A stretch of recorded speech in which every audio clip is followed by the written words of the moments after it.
اللہ وبرکاتہ۔ الحمدللہ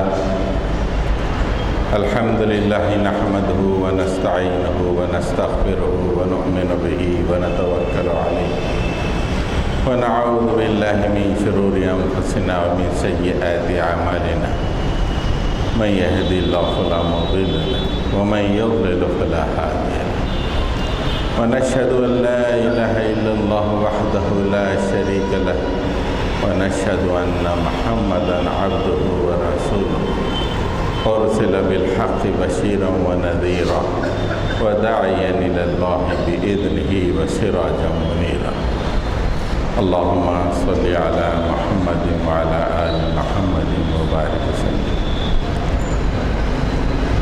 قابل احترام بزرگوں، عزیز نوجوان ساتھیوں، موسم حج قریب ہے۔ دنیا کے دور دراز علاقوں سے اللہ کے گھر کا طواف کرنے کے لیے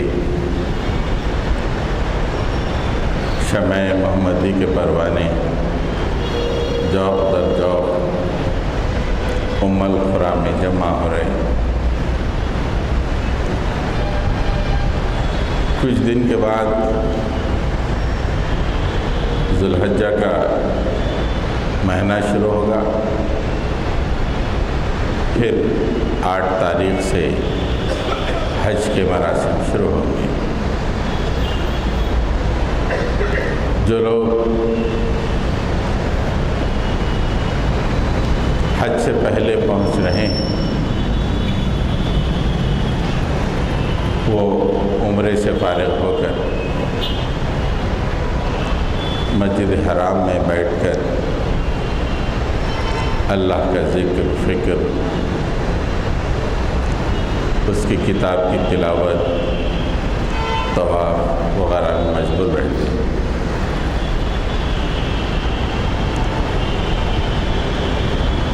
اس موقع پہ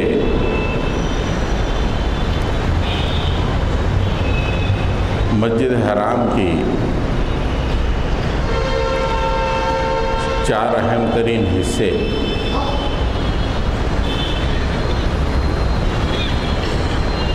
جس کے قریب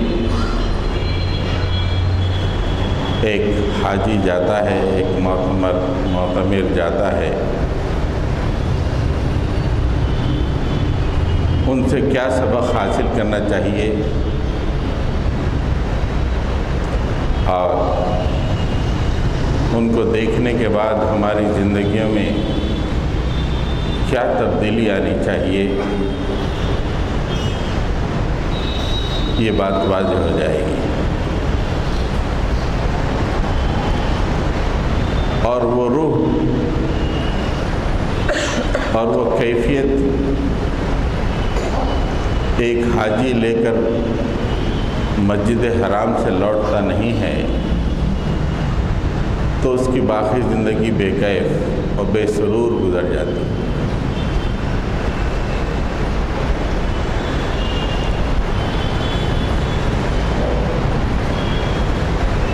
مسلمانوں کا معاملہ ایسا ہے اس وقت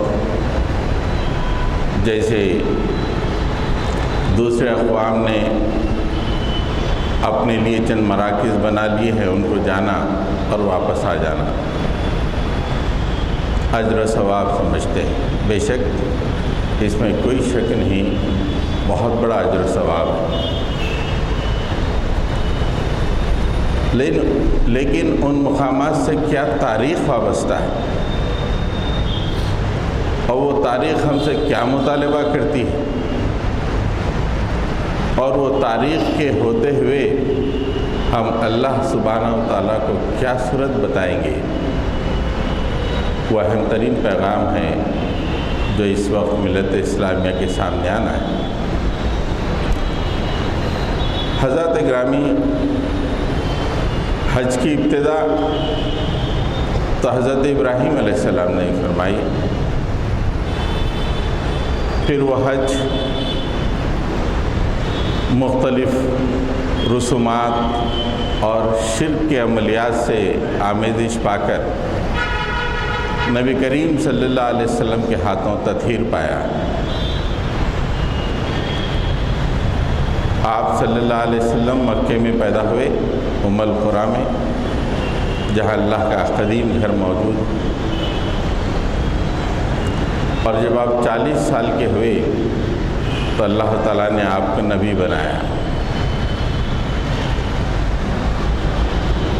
اور اس کے بعد 40 سال سے لے کے 23 سالہ زندگی میں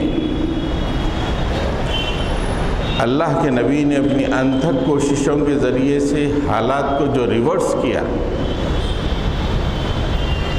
حالات کو جو تبدیل کیا، انتہائی دشوار گزار حالات،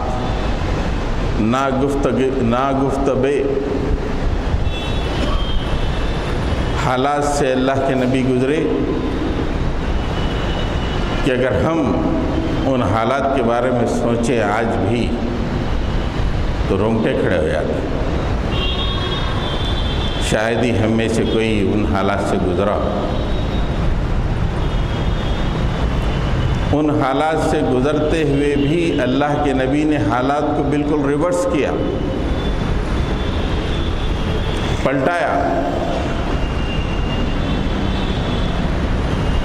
اور آپ نے اپنی آخری عمر میں یا اللہ سے ملاقات سے چند مہینے پہلے آپ نے حج ادا فرمایا، اور اس کے بعد سے اہل ایمان آج تک ہزاروں اور لاکھوں کی تعداد میں حج کر رہے ہیں۔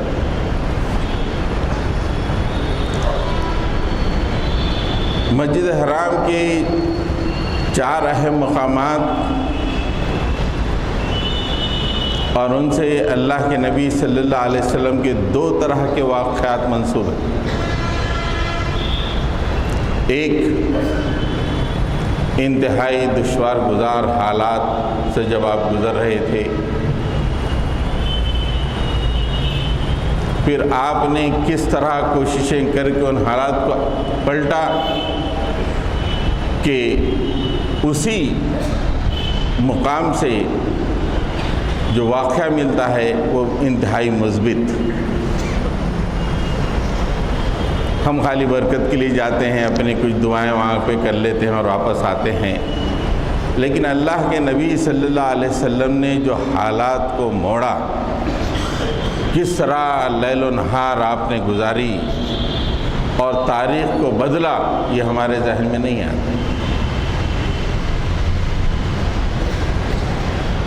سب سے پہلے ہم کوہ صفا کی پہاڑی، جہاں ایک معتمر یا طواف و سعی کرنے والے طواف سے فارغ ہو کے پہنچتے ہیں اپنی سعی کی شروعات کے لیے۔ اللہ کے نبی صلی اللہ علیہ وسلم جب نبی بنے، اللہ نے مبعوث فرمایا، 3 سال تک آپ نے خاموش دعوت دی۔ 3 سال کے بعد اللہ تعالیٰ نے فرمایا، فاصدع بما تؤمر، اب یہ خاموش دعوت، ایک سے ملاقات کر کے دعوت دینے کا مرحلہ ختم ہوا۔ اب ببانگ دہل اعلان عام کر دو ہمارے کلمے کا، ہماری للہیت کا، ہماری کبریائی کا۔ اللہ کے نبی کو جب یہ حکم عرش سے ملا تو اللہ کے نبی صلی اللہ علیہ وسلم صفا کی پہاڑی پہ چڑھ گئے۔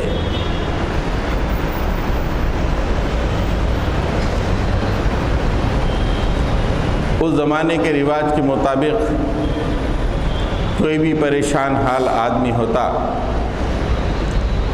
یا کسی قبیلے پر یا کسی گھرانے پر کوئی مصیبت آتی، تو پہاڑی پہ چڑھ کر وہ پکارتا، یا صباحا یا صباحا یا صباحا۔ پورا مکہ جمع ہویا تھا. کون پریشان حال آدمی ہے, کیا پریشانی ہے. اللہ کے نبی نے وہی طریقہ اپنایا. صفا کی پہاڑی پہ آپ چڑھ گئے اور پکارا یا صباحا یا صباحا. مکے کا ہر فرد جمع ہو گیا. لوگوں نے کاروبار چھوڑے, اپنے گھروں کو چھوڑا, پورے کے پورے جمع ہو گئے. ہر قبیلے سے لوگ آئے, جمع ہو گئے. قریش کے تمام قبیلے وہاں پہ موجود تھے. اللہ کے نبی صلی اللہ علیہ وسلم نے فرمایا کہ دیکھو, میں اگر تم سے یہ کہوں کہ اس پہاڑی کے اس پار ایک لشکر جرار ہے جو کسی بھی آن تم پہ حملہ کر کے تمہارا خون بہائے گا, اگر میں یہ کہوں تو تم لوگ مان لو گے؟ مکے کے جتنے لوگ وہاں جمع تھے ایک آواز ہو کے کہا کہ ہاں, ہم نے آج تک آپ کی زبان سے جھوٹ نہیں سنا. اگر آپ یہ کہتے ہیں تو ہم سولانے مان لیں گے. ایک معمولی جھوٹ بھی ہم نے پوری زندگی میں آپ سے نہیں سنا, نہ بچپن میں نہ جوانی میں. اب آپ 43 سال کے ہیں, جھوٹ تک نہیں سنا. پورے مکے نے گواہی دی ایک آواز میں, ہاں ہم مان لیں گے. اس موقع پہ جب تمام قبیلے والوں نے مان لیا آپ کی حقانیت کو, تو اس موقع پہ اللہ کے نبی نے کہا کہ دیکھو, ایک اللہ کی عبادت کرو, آخرت قائم ہونے والی ہے, آدمی کو اپنے اعمال کا حساب کتاب دینا ہے. میں اللہ کی طرف سے رسول بنا کر بھیجا گیا ہوں, تم لوگوں کو صحیح راستہ بتانے کے لیے لا الہ الا اللہ کہو اور کامیاب ہو جاؤ. جتنا مجمع وہاں جمع تھا ساکت ٹھہر گیا.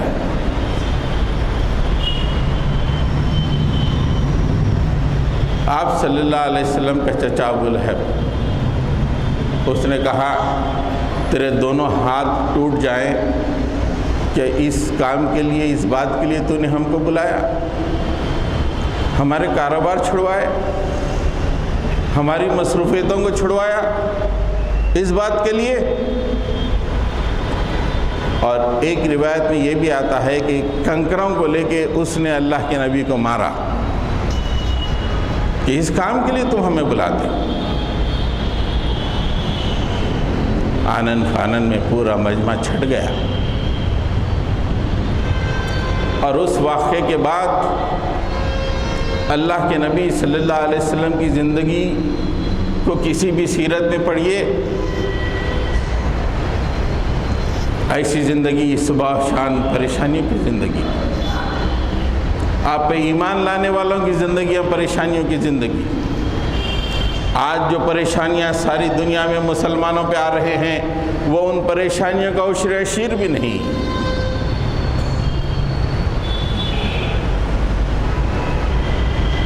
یہ واقعہ تھا اللہ کے نبی صلی اللہ علیہ وسلم کی بعثت سے 3 سال کے بعد کا منفی واقعہ تھا. کوئی آپ کی بات پہ راضی نہیں ہوئے, کوئی آپ پر ایمان نہیں لائے. اللہ کے نبی صلی اللہ علیہ وسلم اللہ کے پیغام کو عام کرتے رہے, مصیبتیں جھیلتے رہے, کڑوی کسیلی سنتے رہے. آپ کے ساتھیوں کے ساتھ کافروں نے بدلے لیے, ان کو ستایا, ریگزاروں پہ رگیدا, آگ کا بچھونا ان کے لیے تیار کیا. اس واقعے کے 10 سال کے بعد اللہ تعالیٰ نے اللہ کے نبی اور صحابہ کو حکم دیا کہ اب مکے کی زمین تم لوگوں کے لیے تنگ ہو گئی ہے, یہاں سے مدینے کی طرف ہجرت کر جاؤ. اللہ کے نبی اور صحابہ نے ہجرت فرمایا اور مسلسل تگدو، بس اللہ کا کلمہ بلند ہونا چاہیے، نہ کھانے کی فکر، نہ پانی کی فکر، نہ کاروبار کی فکر، بس ایک ویژن، ایک مشن، اللہ کا کلمہ سر بلند ہونا چاہیے۔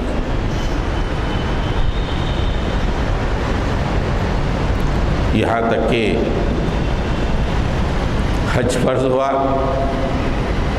اس کے 1 سال کے بعد اللہ کے نبی صلی اللہ علیہ وسلم نے حج کا ارادہ کیا اور آپ ذوالحلیفہ کے پاس احرام باندھ کے مکے میں داخل ہوئے۔ پھر آپ نے عمرہ فرمایا، پھر حج کا زمانہ آیا، عمرہ کرتے ہوئے آپ نے طواف کے بعد کوہ صفا پہ قدم رکھا تو آپ صلی اللہ علیہ وسلم نے جو دعا فرمائی وہ دعا خود بتاتی ہے کہ اللہ کے نبی صلی اللہ علیہ وسلم کی 20 سالہ کوششیں حالات کو ٹوٹلی ریورس کر دی۔ ایک تو وہ وقت تھا کوہ صفا پہ جب آپ نے کہا کہ لا الہ الا اللہ کہو کامیاب ہو جاؤ گے، تو لوگوں نے پتھر مارے، کڑوے کسیلے سنائے۔ 20 سالان تک کوششیں، ایک ویژن، ایک مشن، اللہ کا پیغام عام ہونا چاہیے۔ جب آپ اپنا داہنا قدم کوہ صفا پہ پھر رکھ رہے تھے، صحیح کی شروعات کے لیے آپ کے ساتھ 1,25,000 جان نثار موجود تھے، 1,25,000، اور آپ یہ دعا فرما رہے تھے لا الہ الا اللہ وحدہ وانجز وعدہ ونصر عبدہ وہزم الاحزاب وحدہ۔ نہیں ہے کوئی معبود سوائے اللہ کی، وہ اکیلا و تنہا ہے، اور اس نے اپنے بندے کی مدد فرمائی، اس نے اپنے بندے سے کیا ہوا وعدہ تکمیل فرمایا، وانجز وعدہ، اس نے اپنے نور کو مکمل کرنے کا جو وعدہ اللہ کے نبی کے سے کیا تھا، وانجز وعدہ، پورا کیا۔ آج سے 20 سال پہلے میں اس کلمے کو اس پہاڑی پہ چڑھ کے بول رہا تھا، مجھے کنکریاں ماری گئیں، لوگوں نے مخالفت کی۔ آج 20 سال کے بعد میں اس وقت قدم رکھ رہا ہوں تو پورے علاقے میں اسلام چھایا ہوا ہے، اور میرے ساتھ 1,25,000 کی تعداد میں جان نثار موجود ہیں۔ وانجز وعدہ، اس نے اپنا وعدہ پورا کیا۔ ونصر عبدہ، اس نے اپنے بندے کی مدد کی، نصرت کی۔ وہزم الاحزاب وحدہ، اکیلا تنہا بہت ساری فوجوں کو شکست دے دیا۔ قریش کی فوج، خیبر کی فوج، یہودیوں کی فوج، نصرانیوں کی فوج، نجدیوں کی فوج، بنو غطفان کی فوج، ایک ایک قبیلے کی فوج کو تنہا اس نے شکست دے دی، اور آج میرے ساتھ اللہ کے جانثار 1,25,000 موجود ہیں۔ اب یہ دو واقعات کو کمپیئر کیجئے۔ اللہ کے نبی نے اپنی بعثت کے بعد 3 سال میں اسی پہاڑی پہ چڑھ کر لوگوں کو اللہ کی طرف بلایا تھا، اور 20 سال کے بعد حالات اباؤٹ ٹرن ہوئے۔ یہ کیا صرف داڑھی چھوڑنے سے ہوئے، یا مسواک کرنے سے ہوئے، یا کپڑے صحیح طور پہ پہننے سے ہوئے، یا قرآن کو طوطے کی طرح رٹنے سے ہوئے، یا حاجیوں کو مبارکباد دیتے ہوئے رخصت کرنے کی وجہ سے ہوئے؟ ان کی دعوتیں کرنے سے ہوئے یا بچوں کے نکاح کرنے سے ہوئے یا ان کے ولیمے کرنے سے ہوئے یا بچوں کو پڑھانے کی وجہ سے ہوئے یا کاروبار کو جمانے کی وجہ سے ہوئے، کیوں ہوئے یہ حالات؟ اباؤٹ ٹرن 20 سالہ زندگی کی کشمکش، ان امیجنیبل کشمکش، آدمی سوچ نہیں سکتا۔ کوئی فرد اللہ کے نبی کے پیغام سے دور نہیں رہا، ایک ایک آدمی کے پاس آپ پہنچتے، اللہ کے پیغام کو پیش کرتے۔ روایتوں میں آتا ہے کہ ابو جہل جیسے بدتمیز قسم کے کافر کے پاس آپ نے 12 دفعہ پہنچ کر دین کی دعوت پیش کی۔ 12 دفعہ اپنے جانتے تھے کہ آپ کا کٹر مخالف ہے، لیکن آپ نے اس کے پاس پہنچ کر بھی دین اسلام کو پیش کیا۔ جا کے آ جانا، کچھ مبارک باتیں، کچھ پھول پہن لینا، ایئرپورٹ پہ لبیک لبیک کہتے ہوئے جانا، بے شک اجر ہے، ثواب ہے، اس میں دو رائے کیسے ہو سکتی ہیں۔ لیکن اللہ کے نبی نے جو حج و عمرہ فرمایا اور اس سے 20 سال پہلے کا واقعہ اسی کوہ صفا کا، ان دونوں کو کمپیئر کیجئے۔ جو حالات ریورس ہوئے، اباؤٹ ٹرن ہوئے، ان دو واقعات کے بیچ میں جو اللہ کے نبی کی زندگی تھی، اس کا ادنا سا پڑتا 1%، 0.1% ہماری زندگیوں میں ہے۔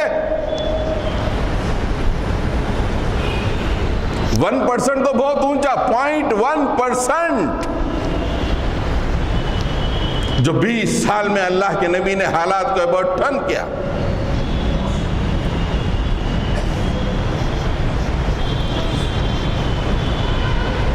حضرات گرامی، مسجد حرام میں جو اہم ترین عبادت ہے طواف، خانہ کعبہ کے گرد چکر لگانا، اور اس علاقے کو مطاف کہتے ہیں۔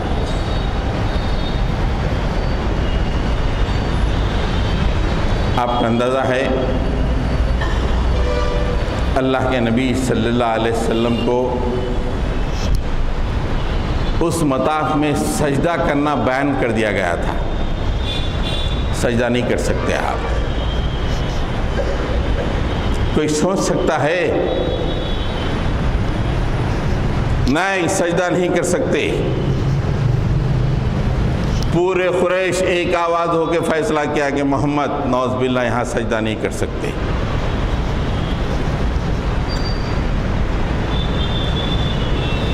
یہاں تک معاملہ ہوا کہ ابو جہل جو پیش رہتا تھا، اس نے باضابطہ روکا، محمد صلی اللہ علیہ وسلم یہاں سجدہ نہیں کرنا۔ ہاں،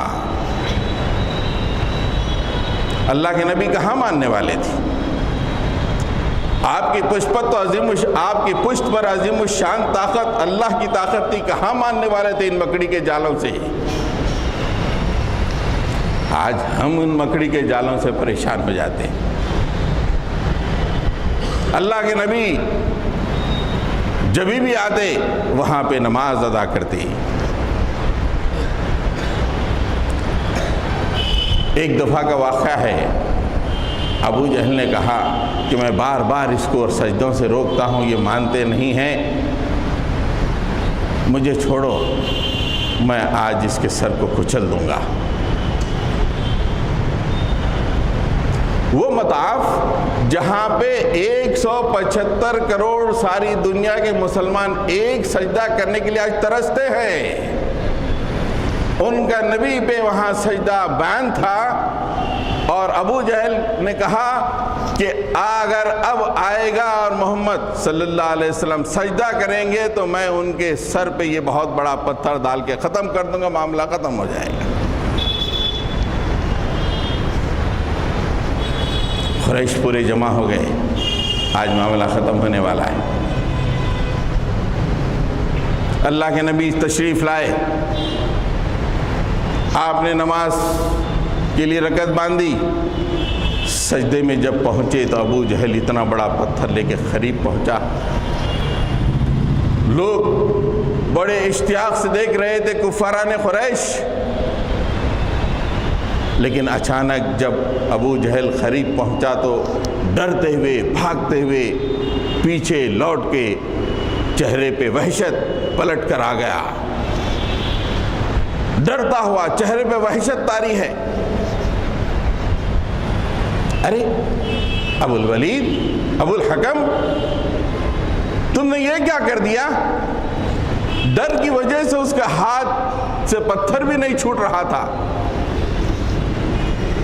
تو ہم تو وہ منظر دیکھنے کے لیے جمع ہوئے تھے کہ تم نعوذ باللہ اللہ کے نبی کا سر کچل دو، یہ کیا ہوا کہ تم قریب پہنچے تو تم واپس پلٹ گئے الٹے پیر، اور تمہارے چہرے پہ یہ دہشت، یہ وحشت۔ ابو جہل نے کہا کہ کچھ نہ کہو، کچھ نہ کہو، میں جب پتھر لے کے قریب پہنچا تو ایک ایسا اونٹ میں نے دیکھا کہ وہ میری گردن پکڑنے کے لیے آ رہا تھا، میں اس سے بچنے کے لیے لوٹ کر آ گیا۔ اللہ کے نبی صلی اللہ علیہ وسلم نے اس واقعے کا تذکرہ صحابہ سے کیا اور کہا کہ وہ جبرائیل تھے جو اونٹ کی شکل میں آئے تھے، اگر ابو جہل ذرا بھی آگے بڑھتا تو وہ اونٹ اس کی گردن کو پکڑ کے اسے ختم کر دیتا۔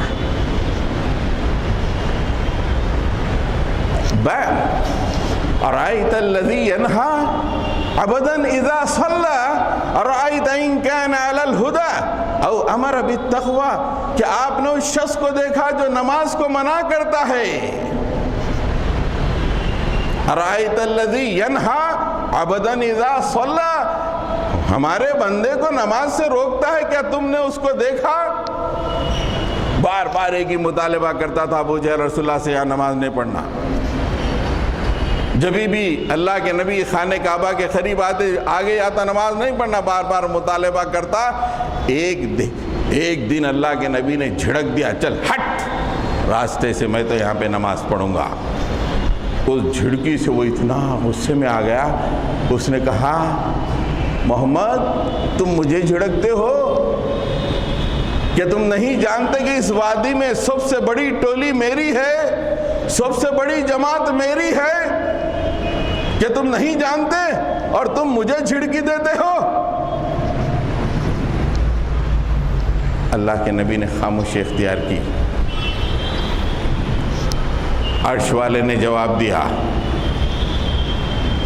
أَرَأَيْتَ الَّذِي يَنْهَى عَبْدًا إِذَا صَلَّى أَرَأَيْتَ إِنْ كَانَ عَلَى الْهُدَى أَوْ أَمَرَ بِالتَّقْوَى، ارے ہمارا بندہ جو نماز پڑھتا ہے، ہدایت کا حکم دیتا ہے اور تقوی کے راستے پہ چلتا ہے، اس کو نماز سے روکتا ہے، کیا تم نے اس شخص کو دیکھا؟ اور وہ کیا ہے؟ رأیت ان کذب وتولی، وہ جھٹلاتا ہے، حق سے منہ موڑنے والا ہے۔ اور کیا وہ یہ سمجھتا ہے کہ اس کو کسی نے نہیں دیکھا؟ کہ اللہ تعالیٰ نے اسے نہیں دیکھا؟ اور وہ یہ کہتا ہے، ہمارے نبی کو چیلنج کرتا ہے کہ میری ٹولی بہت بڑی ہے، اگر وہ اپنے کاموں سے باز نہیں آئے گا، کَلَّا لَئِن لَّمْ يَنْتَهِ، وہ اپنے کاموں سے، اپنے یہ روکنے سے اگر باز نہیں آئے گا، لَنَسْفَعًا بِالنَّاصِيَةِ، ہم اس کے پیشانی کے بال پکڑ لیں گے۔ اور وہ پیشانی کو بتایا اللہ نے کیسی، وہ جھوٹی پیشانی، نَاصِيَةٍ كَاذِبَةٍ خَاطِئَةٍ، وہ جھوٹی اور خطا کار پیشانی ہے۔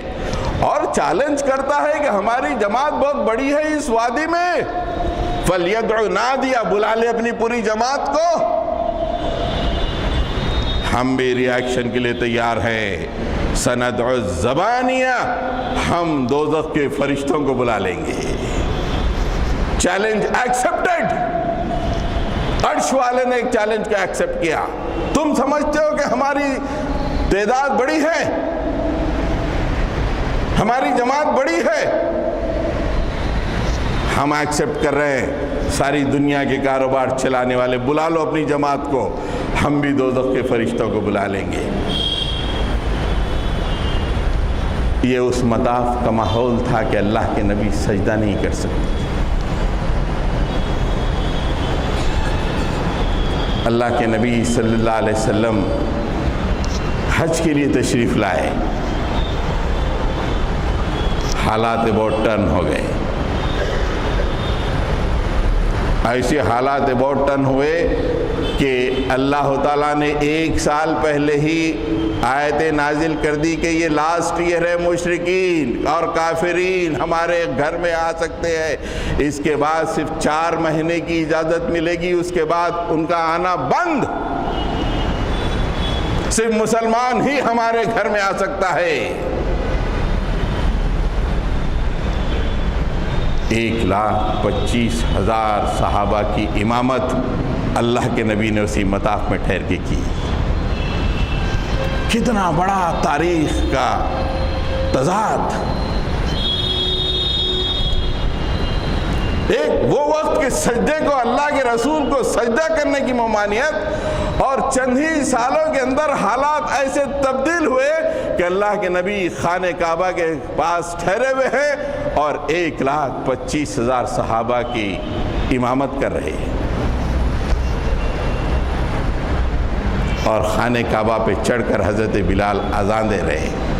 اللہ اکبر، اللہ اکبر. یہ حالات بہت ٹرن کیسے ہوئے دوستو؟ کچھ بریانیاں کھانے سے ہوئے، کچھ گاڑیاں خریدنے سے ہوئے، کچھ وضع ٹھیک کرنے سے ہوئے، یا بچوں کو کچھ انجینئر بنا لینے سے ہوئے، یا ڈاکٹر بنا لینے سے ہوئے. آج تو بڑے شوق سے 20-25 لاکھ افراد ساری دنیا سے چلے آتے ہیں اس مطاف میں، اپنے ماتھے کو، اپنے جبینوں کو سجدوں سے آراستہ کرنے کے لیے آتے ہیں. اللہ کے نبی کو وہاں پہ سجدے کی اجازت نہیں تھی، اور چندی سالوں میں اللہ کے نبی نے حالات کو ایسے پلٹا کہ آج تک سجدے ہی سجدے جاری ہے وہاں پر.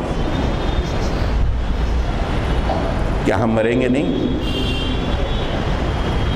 اللہ کے نبی کو کے سامنے نہیں پہنچیں گے؟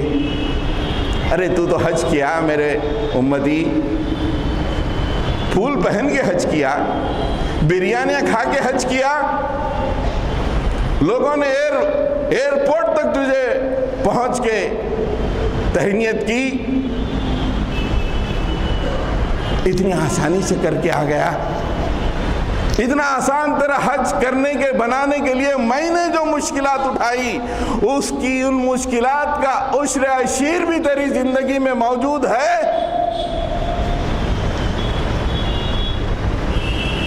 بتاؤ دوستو، اسلام چند مراسم کا نام نہیں ہے، چند عبادات کا نام نہیں ہے، تاریخ کو پلٹنے کا نام ہے. اللہ کے نبی صلی اللہ علیہ وسلم کی زندگی سے ثابت ہوتا ہے کہ اسلام تاریخ کو پلٹنے کا نام ہے. حج کے لیے پلین بھرتے چلے جا رہے، ساری فضاؤں میں لبیک کے نعرے. کیا یہ لبیک کا نعرہ اللہ کے نبی نے جو لبیک کا نعرہ مدینے میں لگایا تھا اس کے مماثل ہو سکتا ہے؟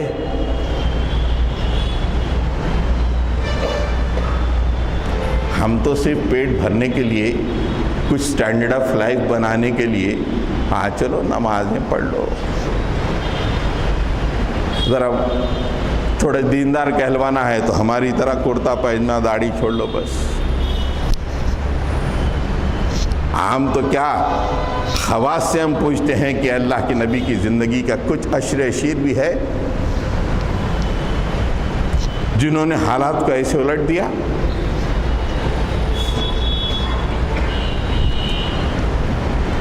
حضرات گرامی، خانہ کعبہ کو لگا ہوا، خانہ کعبہ ہی کا حصہ ہے حتیم. ایک وقت وہ تھا کہ حتیم میں اللہ کے نبی صلی اللہ علیہ وسلم کی قتل کی سازشیں بن رہی تھی. حتیم میں بیٹھ کر اللہ کے نبی کو قتل کر دیا جائے تاکہ معاملہ صاف ہو جائے. جنگ بدر کے بعد مکے کے 2 بڑے کافر جو بچ گئے تھے جنگ بدر میں، ایک عمیر بن وہب، دوسرا صفوان بن امیہ حتیم میں بیٹھے ہوئے۔ عمیر بن وہب کا بیٹا وہب بن عمیر اسیران جنگ بدر میں مدینے میں موجود ہے، دونوں بیٹھ کے گفتگو کر رہے ہیں۔ دل پھٹ رہا ہے۔ عمیر نے کہا میری نگاہوں میں وہ منظر بدر کے کنویں میں جو ہمارے بھائی بندوں کی لاشیں پڑی ہوئی تھیں، وہ منظر سے میرا دل پھٹ رہا ہے۔ میرا بیٹا بھی مدینے میں محروس ہے، میں چاہتا ہوں کہ اس کا بدلہ لے لوں اور محمد کا قتل کر دوں۔ نعوذ باللہ ثم نعوذ باللہ صلی اللہ علیہ وسلم۔ حتیم میں خانہ کعبہ کی دیوار کو لگ کے بیٹھ کے یہ سازش رچی جا رہی تھی۔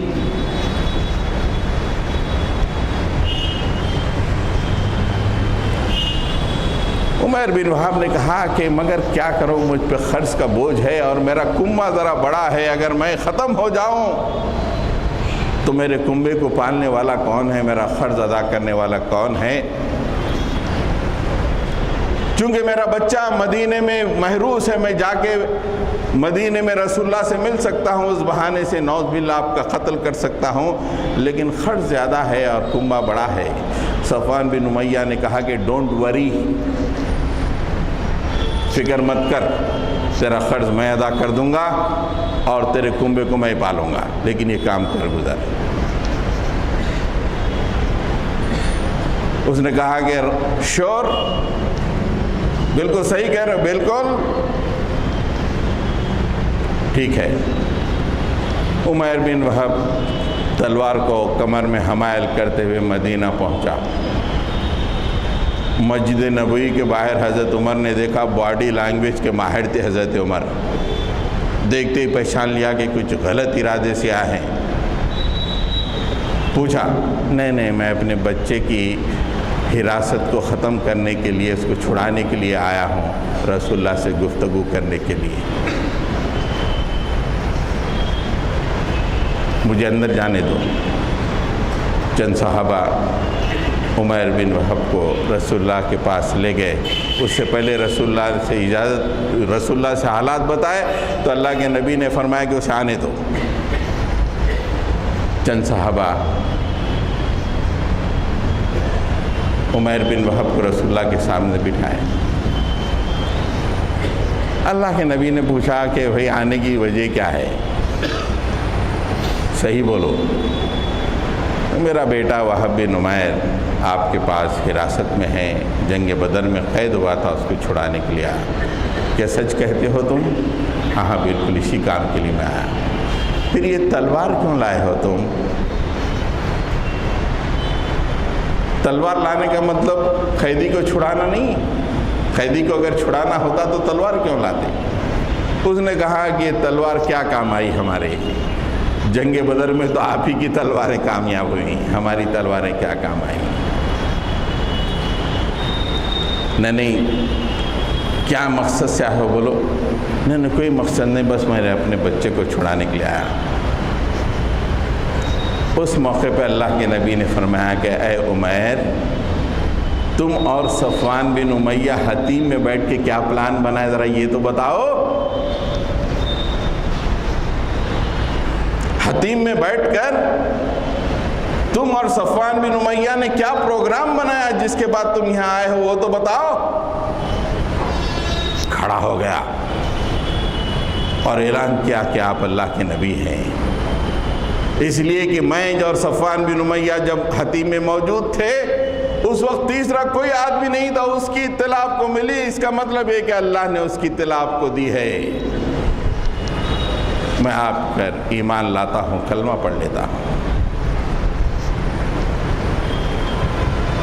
اس حتیم میں اللہ کے نبی صلی اللہ علیہ وسلم کی قتل کی سازشیں ہوئی۔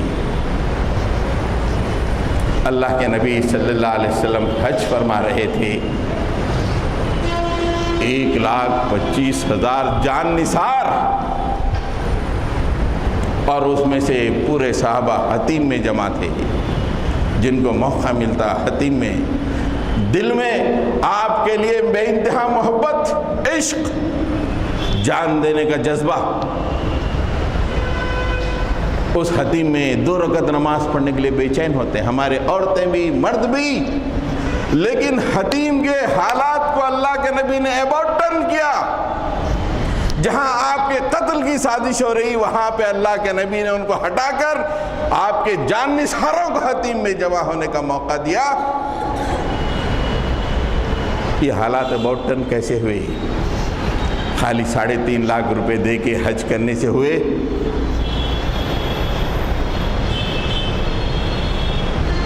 کس لیے ہوئے؟ یا کچھ نمازیں پڑھ کے دعا کرنے سے ہوئے؟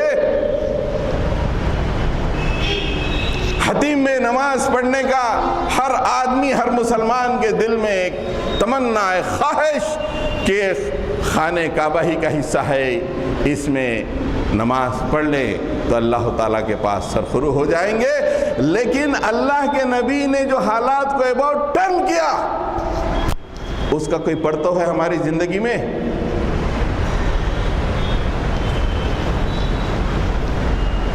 حالات کو بدلنے کا نام اسلام ہے دوستو۔ اگر اللہ کے نبی وہ زمانے میں حالات نہ بدلتے تو یہاں سے حیدرآباد سے 7,000 افراد حج کی امبارکنگ نہیں کر سکتے تھے، آپ اور ہم مسلمان نہیں ہوتے تھے۔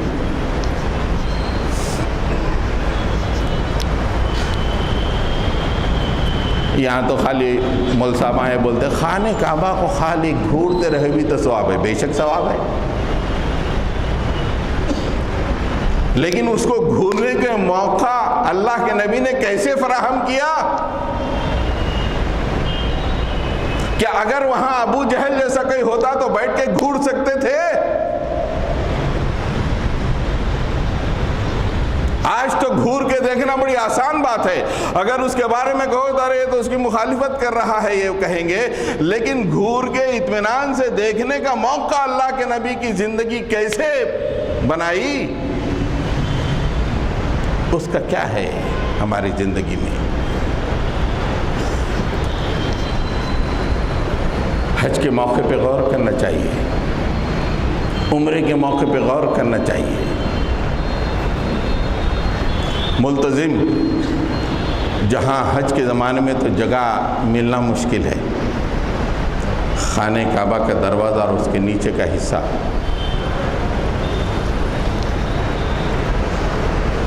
اللہ کے نبی صلی اللہ علیہ وسلم کے اس ملتزم سے خانہ کعبہ کے دروازے سے 2 طرح کے واقعات، اس کو بھی اللہ کے نبی نے اباؤٹ ٹرن کر دیا۔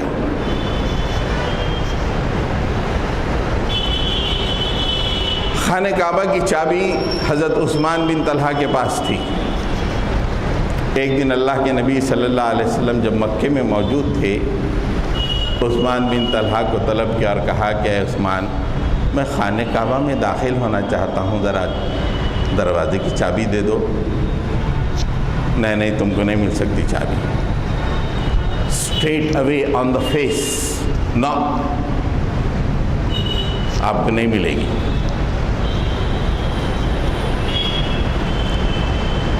اللہ کے نبی صلی اللہ علیہ وسلم نے مسکراتے ہوئے حضرت عثمان بن طلحہ سے کہا، اے عثمان بن طلحہ، ایک دن ایسا ہوگا کہ اس چابی پہ میرا قبضہ ہوگا۔ عثمان بن طلحہ نے کہا، اس کا مطلب یہ ہے کہ وہ دن قریش کی ذلت کا دن ہوگا۔ اللہ کے نبی نے فرمایا کہ نہیں، وہ دن ہوگا جس دن قریش کو عزت و عظمت حاصل ہوگی، جس دن یہ خانہ کعبہ کی چابی میرے ہاتھ میں ہوگی۔ خانہ کعبہ آپ کے والد اس کو بنائے، حضرت ابراہیم علیہ السلام، اس میں اللہ کے نبی کو داخل ہونے کی اجازت نہیں ہے۔ Can you imagine?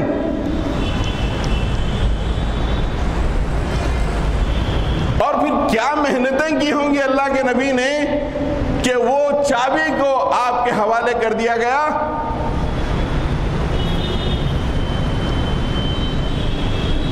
مکی دور سے لے کے مدنی دور پڑھیے دوستو، یہ آرام پسند زندگیاں دنیا میں تو کچھ خوشحالیاں دے دیں، آخرت میں اللہ کے نبی کو کیا صورت ہم بتائیں گے؟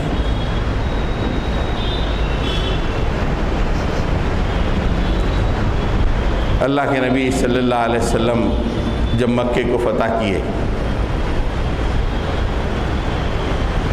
مکہ فتح ہو گیا،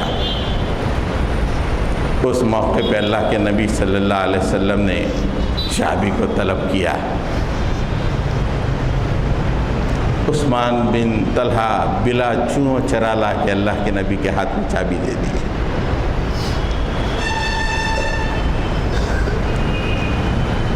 لطیفے کے طور پہ اللہ کے نبی نے حضرت عثمان بن طلحہ کو وہ واقعہ یاد دلایا، عثمان میں نے فلاں وقت یہ چابی تم سے مانگی تھی لیکن تم نے دینے سے انکار کر دیا تھا، اور میں نے اس وقت یہ کہا تھا کہ یہ چابی ایک دن میرے قبضے میں ہوگی، اور تم نے یہ کہا تھا، لیکن میں نے یہ کہا تھا کہ وہ دن قریش کی عظمت و عزت کا دن ہوگا۔ حضرت عثمان بن طلحہ نے کہا کہ میں گواہی دیتا ہوں کہ آپ اللہ کے رسول ہیں۔ اس موقع پہ انہوں نے کلمہ پڑھ لیا۔ اللہ کے نبی صلی اللہ علیہ وسلم نے اس چابی کو حضرت عثمان بن طلحہ ہی کے حوالے کیا اور کہا کہ قیامت تک کے لیے آپ ہی کے خاندان میں رہے گی، کوئی ظالم ہی تم سے چھین سکتا ہے اس کو۔ اباؤٹ ٹرن، ایک وہ وقت کہ مسجد میں جانا، خانہ کعبہ کے اندر داخل ہونا، یا خانہ کعبہ کے مطاف میں نماز سجدہ کرنا، بین۔ جو حالات پھر اس کے بعد ہوئے، پوری سیرت ایک ایک واقعے سے لبریز ہے۔ حالات اباؤٹ ٹرن۔ ہماری زندگیاں کیسی ہیں دوستو؟ ہم تو یہ سمجھتے ہیں کہ مزے میں چلے جاؤ، حج کو پھول پہن کے جاؤ، آتے ہوئے پھول پہن لو۔ آخرت کے پھول، آخرت کے درجے ہمارے تصور میں ہی نہیں۔ وہ خانہ کعبہ جس کی دیواریں، وہ کوہ صفا، وہ مروہ کا پہاڑ، وہ جو اس کشمکش کو دیکھا ہے، ہم کو دیکھ کے کیا ہنستا ہوگا کہ آگے بڑے، حیدرآباد میں بولتے تھے کہ آگے بڑے معتبر بھائی، او آگے بڑھے، زندگی میں کچھ بھی نہیں ہے، آگے بڑھے۔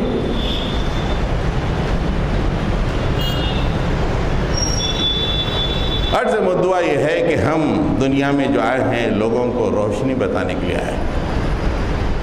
اس موقع پہ اللہ کے نبی صلی اللہ علیہ وسلم نے خطبہ بھی دیا۔ اس خطبے کے صرف 4.4 منٹ میں آپ کے سامنے رکھوں گا۔ وہ 4 پوائنٹ چھوڑنے سے امت مسلمہ تباہی کے حوالے ہو گئی۔ ایک اہم ترین پوائنٹ یہ، اللہ کے نبی صلی اللہ علیہ وسلم نے فرمایا کہ لوگوں، تمہارا جان، تمہاری مال، تمہاری آبروئیں ایک دوسرے پر ایسے ہی حرام ہیں جیسے آج کا دن اس مہینے میں اور اس شہر میں حرام ہے۔ مسلمانوں کا خون، ان کے مال اور ان کی آبروئیں دوسرے مسلمان پر حرام۔ اللہ کے نبی نے 1,25,000 صحابہ کے سامنے یہ وصیت فرمائی۔ چند سالوں کے بعد مسلمانوں نے اس نصیحت کو بھلا دیا، آپس ہی میں ایک دوسرے کا قتل کیا۔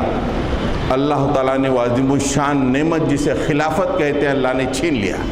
چل، خلافت نہیں، خلافت وہ عظیم الشان نعمت جو ساری دنیا کے لیے امن و امان اور سلامتی، مسلمانوں نے آپس میں ایک دوسرے کے خون بہائے، اللہ نے وہ خلافت کو چھین لیا۔ آج تک پھر خلافت نہیں آئی۔ خلافت علی منہاج النبوہ، لوگ بولے خلیفہ، لیکن اللہ کے نبی کے منہج پر جو خلافت ہے وہ خلافت اللہ نے چھین لی، اس لیے کہ مسلمانوں نے ایک دوسرے کی جانوں، مالوں اور آبروؤں کی پرواہ نہ کی، خون بہایا۔ میں اس پہ وضاحت نہیں کروں گا ورنہ اہمیت ختم ہو جائے گی بڑے بڑے لوگوں کی، لیکن ہے کہ مسلمانوں نے خون بہایا، خلافت راشدہ ختم ہوئی۔ اس موقع پہ اللہ کے نبی صلی اللہ علیہ وسلم نے فرمایا کہ لوگوں، دین کے معاملے میں غلو سے بچو، اس لیے کہ تم سے پہلے کی قوم دین کے معاملے میں غلو کر کے تباہ و برباد ہوئی۔ آج ہم دیکھتے ہیں کہ پوری دنیا کے مسلمان دین کے معاملے میں غلو، چھوٹی چھوٹی باتوں میں شدت، رسول اللہ کی محبت میں غلو ٹکڑے ٹکڑوں میں بٹ گئی۔ حج کے موقع پہ اللہ کے نبی نے کہا کہ غلو فی الدین سے منع کر رہا ہوں، مت کرو، اور مثال بھی دی کہ تم سے پہلے کی تمام قومیں مسلمان ہونے کے باوجود دین میں غلو کی، تباہ و برباد۔ آج رفع دین میں غلو، آج فاتحہ میں غلو، آج بزرگوں کی محبت میں غلو، آج رسول اللہ کی محبت میں غلو، بکھرے ہوئے۔ اس موقع پہ اللہ کے نبی صلی اللہ علیہ وسلم نے فرمایا کہ لوگوں، میں تمہارے درمیان ایک چیز چھوڑے جا رہا ہوں۔ ایک مقام پر جو آپ نے خطبہ دیا ایک چیز کا ذکر ہے، دوسرے مقام پہ آپ صلی اللہ علیہ وسلم نے جو خطبہ دیا وہاں پہ دو چیزوں کا تذکرہ ہے۔ ایک چیز قرآن مجید تمہارے درمیان چھوڑے جاتا، اسے تھام لو، ہمیشہ ہدایت کے راستے پہ رہو گے۔ دوسرے موقع پہ کہا کہ میں تمہارے درمیان دو چیزیں چھوڑے جا رہا ہوں، ایک قرآن، دوسرے میری سنت، ان دونوں کو تھامے رہو گے، ہدایت پہ رہو گے۔ آج مسلمان 175 کروڑ کی تعداد میں ساری دنیا میں ہیں، قرآن و سنت کو چھوڑ دیا۔ 175 کروڑ مسلم ڈائریکشن لیس، ڈائریکشن ختم ہو گیا مسلمانوں کا۔ جیسے چھوٹے چھوٹے غیر مسلموں کے چھوٹے چھوٹے ذات پات کے لوگ جس طرح جیتے ہیں، مسلمان ویسے جی رہے ہیں، ڈائریکشن ختم۔ اللہ کے نبی نے حج کے موقع پہ کہا کہ میری وصیت ہے یہ دونوں کو تھام لو، ہمیشہ ہدایت کے راستے پہ رہو گے۔ ہم نے چھوڑ دیا۔ کچھ لوگوں کو بڑی محبت قرآن سے ایسی ہوئی کہ یہ پڑھے تو ثواب ملتا، جنت میں جاتا، جبکہ آج حج کو بڑے آرام سے، بڑے سکون سے جو ہمارے عازمین حج جا رہے ہیں، یہ قرآن کی آیتوں کو عملی جامہ پہنانے کی وجہ سے جا رہے ہیں۔ آخری بات جو اس موقع پہ کہنی ہے کہ اللہ کے نبی نے وصیت فرمائی کہ لوگوں، کیا میں نے تم تک میری بات پہنچا دی، اللہ کی بات پہنچا دی؟ 1,25,000 صحابہ نے ایک آواز ہو کے کہا کہ yes, we stand witness to that, ہم گواہی دیتے ہیں کہ آپ نے پوری بات ہم تک پہنچا دی۔ اس موقع پہ اللہ کے نبی صلی اللہ علیہ وسلم نے فرمایا، وصیت کی، جو لوگ یہاں موجود ہیں اس پیغام کو ان تک پہنچا دیں جو یہاں پہ موجود نہیں ہے۔ اس نصیحت کو مسلمانوں نے بھلا دیا، محکوم ہو گئے، مائنارٹیز میں آ گئے، ہزاروں سال حکومت کی مائنارٹی میں آ گئے اس ایک نصیحت پہ کہ میری ان باتوں کو ان تک پہنچاؤ جو یہاں پہ موجود نہیں ہے۔ جب یہ نصیحت سن رہے تھے 1,25,000 مسلمان تھے، آج 175 کروڑ مسلمان سارے گلوب پہ پھیلے ہوئے ہیں۔ کہیں نہ کہیں مسلمانوں نے اس نصیحت پہ عمل کیا، اس لیے تعداد 175 کروڑ ہو گئی۔ اگر وہ لوگ بھی ہماری طرح شادیاں، مکان، گاڑیاں، ایسی زندگی گزارتے، نہ آپ مسلمان ہوتے نہ ہم مسلمان ہوتے۔ حج کا اہم ترین پیغام، مسلمانوں کی جانوں کا احترام کرو۔ تمام ممالک اس کو سنیں، مسلمانوں کے جان و مال کا احترام ہر مسلمان پہ فرض ہے، اور اللہ اور اس کے رسول کی ہدایتوں کو پکڑ کے زندگی گزارنا اور جہاں جہاں جس حیثیت میں بھی ہو اللہ کے پیغام کو عام کرنا، لوگوں کے سامنے پھیلانا۔ حالات کتنے ہی ناگفتبا ہوں، کیسے ہی ظالم بادشاہیں، کیسے ہی جارح قسم کے لوگ مسلط ہو جائیں، اللہ کے نبی صلی اللہ علیہ وسلم کی زندگی بتاتی ہے کہ there is about turn، reverse ہوئیں گے حالات، لیکن میری زندگی کے حساب سے زندگی گزارو، حالات ریورس ہوں گے۔ آج دنیا میں جابرین مسلط ہیں، قاہرین مسلط ہیں مسلمانوں پہ۔